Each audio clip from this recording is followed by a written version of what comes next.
All right, now we're going to show you a chronograph test with standard 230 grain off-the-shelf ball ammo, 45 ACP. Show you that there's not a crazy velocity drop through a ported barrel system. All right, going.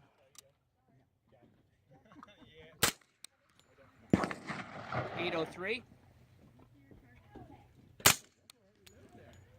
781. You want more? Yeah, let's go ahead and fire some more. 721. 746. All right, good average.